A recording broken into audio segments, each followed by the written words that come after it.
Hello guys, back for some more Messer controversy.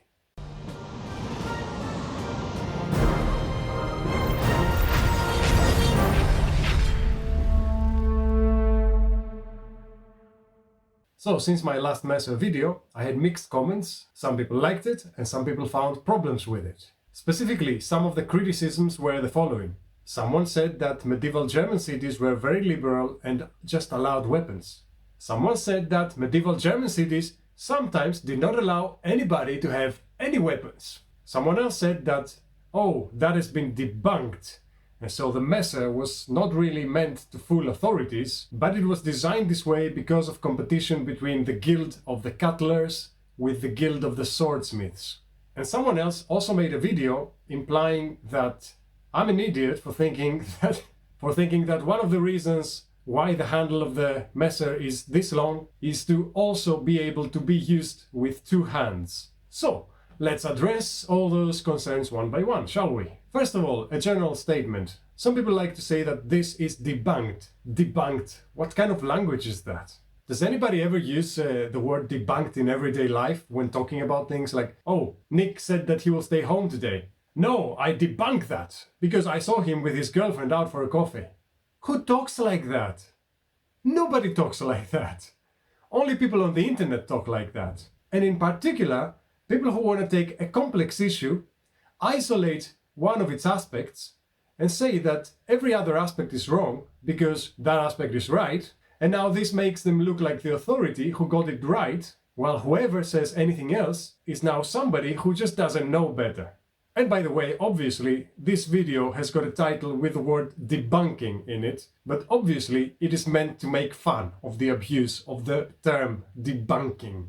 So, first things first. Were weapons prohibited in many German cities in the Middle Ages for everybody except for the authorities? Yes, they were. In fact, it was not even a German phenomenon. This was the common measure that authorities implemented in cities throughout Europe. Then again, were there also cities which had more liberal weapon laws and just allowed anybody to carry anything? Yes, that also existed. One thing we have to remember is that a city is not a photograph. It's not like one thing. It's not an entity that is unchanged and the same thing through time.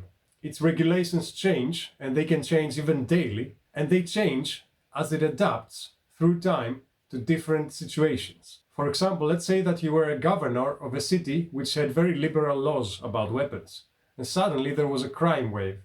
Guess what you would do? You would restrict weapons, because you could go about that in one of two ways.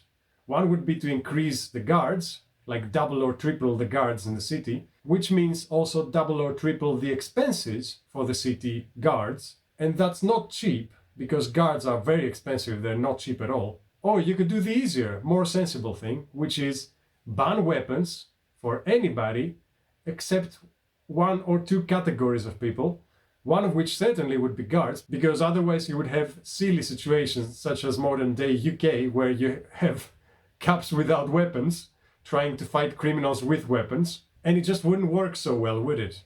You need the guards and the knights to have weapons because they're the categories of people who are gonna stop the criminals, who will have the weapons illegally, and who will try to commit violent crime with those weapons, rob somebody, mug them, kill them, whatever.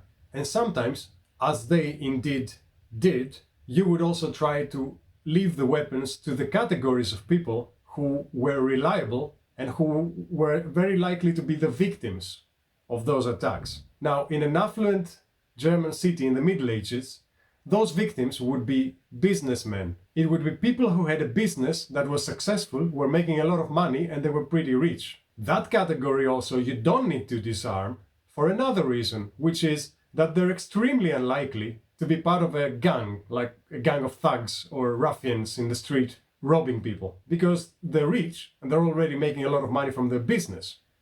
All they're going to be is victims of that violence. So of course you would restrict weapons to the other classes, who are the poorer classes, and which are the pool from which the criminals would come out, which is people who would try to make quick money by robbing one of the more affluent people. It's not about bias, and it's not about anything weird, it's about common sense. And in fact, it really resembles the gun laws of many countries of today, most countries, including mine. In my country, for example, you cannot legally own a handgun, unless you're a police officer, of course, where you are obliged to own a handgun, or you are a high-profile businessman, which means you're very likely to get kidnapped and held for ransom or whatever. Now, where there are some cases in which some cities might have prohibited weapon carry altogether, that is recorded to have happened in some cases, and it's really uncommon. And personally, the only reason I would see why do that is because of political reasons, like the possibility of a riot, or covert activity of a foreign power, or some kind of recent occupation and trying to reduce the possibility of a revolt or an uprising of some sort. You see, the problem is that prohibiting weapon carry comes with a cost attached. It offers you the benefit of a decreased potential of the criminals to attack innocent civilians, but at the same time, it comes with a cost. And that cost is that it impacts the financial activity of the place. What I mean by that is that you should remember that people back then were working manually. They were not going to an office and use a computer, sit at a desk, use a telephone to work or whatever. They were working with their hands. Almost all professions were manual professions. And manual professions require tools. One of the most common tools is some kind of knife, something to cut with. And for some jobs, you needed a knife that was longer than a normal knife. So yeah, if you were gonna get something for self-defense, it would not be a bad idea at all to choose something that was also likely in times of prohibition, or if you were traveling to a different city for work or for whatever other reason that might have had different weapon laws. So in general, it would be a good idea if you only had money to buy one sword, for example, you were a commoner, you didn't have all the money in the world, it would be a good idea to choose something that could, one, be used also as a tool for your work, something with which you would be able to also, for example, slaughter an animal if you were an animal herder, or cut a wheel of cheese, or slash branches if you were some kind of hunter or a forester or whatever. And also, for example, butcher meat if you needed to, or whatever other use.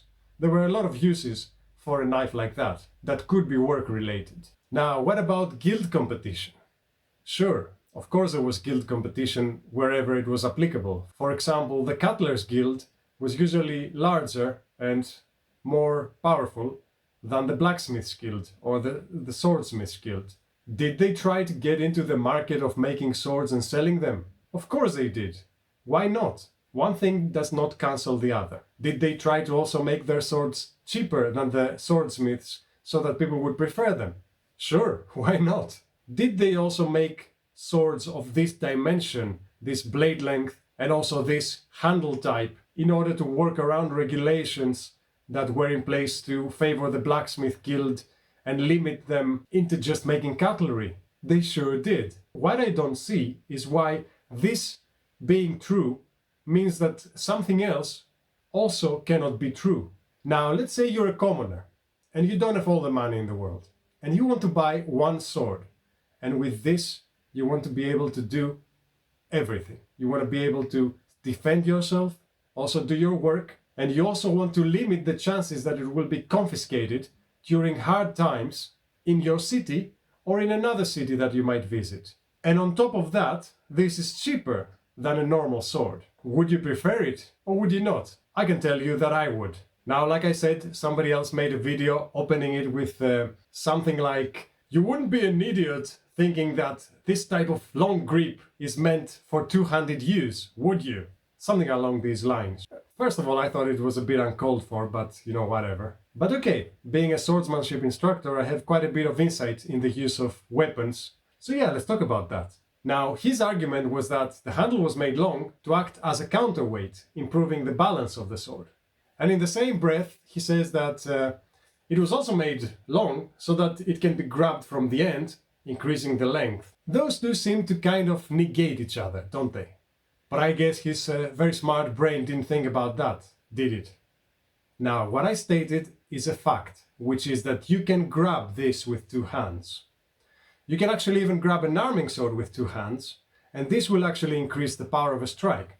Obviously you lose some range, but obviously you will do that when you are in range, so it doesn't matter. And what's more, it's even more beneficial to grab this with two hands than an arming sword, which it is for the arming sword a viable thing to do, because this is also a lever, and it greatly increases the power and the control of the weapon when you do that. And it really doesn't matter that in the manuals it shows one-handed use, which you can also do and which is the main use of the messer, yes, because you need the other hand to grapple and whatnot, but totally nothing stops you from using it two-handed in a pinch when you need to. And all you need to do to use it two-handed is not to always hold it two-handed, but to grasp it two-handedly for a single moment when you want to strike with two hands. You can then just leave the other hand, just take it off. I know your mind is blown that you can do that, but it actually only takes one moment to grasp it with two hands to turn a strike into a two-handed strike. Then you can just do something else with the other hand afterwards. Now, can you use the long handle to grasp it from the bottom like that guy suggests? Yeah, you can do that. It will increase the range a little bit. And it's actually not a bad idea sometimes, because let's say it's a cheap trick in order to increase your weapon range while it being easier for you to stay within regulations of a certain guild so you can buy your sword cheaper from the cattlers, or be it sword regulations in certain cities which prohibit from a length of weapon upwards. But you should always remember that you win some, you lose some. Everything is a trade-off. And when you hold your sword from here, your hand is less protected, because now the distance between your hand and the crossguard, as well as the side guard, is greater, which means that there is a lot more space for sword strikes to come in different angles to your hand, and you cannot defend your hand now. So this is a lot better for protecting your hand and being able to parry with. This can be used in a pinch for increasing your range, such as a longer distance hand snipe or whatever. But what is more applicable and can be used a lot more reliably and a lot more often is just holding it with two hands for a moment while you strike to increase power, control, and to be able to take the line against somebody else who is using a one-handed weapon. So in my first video about the messer, I just wanted to explore its mechanics basically. I didn't want to talk about the regulations so much, or its origins or whatever historical stuff, because I want to talk about the weapon itself, the sword itself, its functionality, its use, what it's good at, what it's not good at. But I felt like I had to go into this video because a lot of people objected in regards to its historical aspects. So what I did in that video was talk about something which is a constant. And what certain people did is talk about variables. Some things are variables. The fact that weapons are allowed or not allowed in a city, or allowed for certain classes of people, this is a variable. It's a variable between cities, but it's also a variable through time because it changes. One day it's this way, the other day the local governor decides it's another way. Those things are not static at all. Governing a city is not static at all. And it's also a variable between cities and between different time periods. What competition there is between guilds, if a guild is cheaper than another, if a guild is allowed this or allowed that. It's not the same across all cities, across all times. But what is a constant is that prohibiting people to carry something which was also a tool will impact the economy of a place. In other words, it will cost money. And also that it's a lot easier to convince a city guard that this is actually a tool for work than if you had, for example, an arming sword, which is clearly designed as a weapon to be used against human beings. I hope this clears some things up. I'd like to thank you all for watching, and I'd like you to remember that the truth is more complex sometimes than some people would like to make it seem. Until the next time, be well and take care.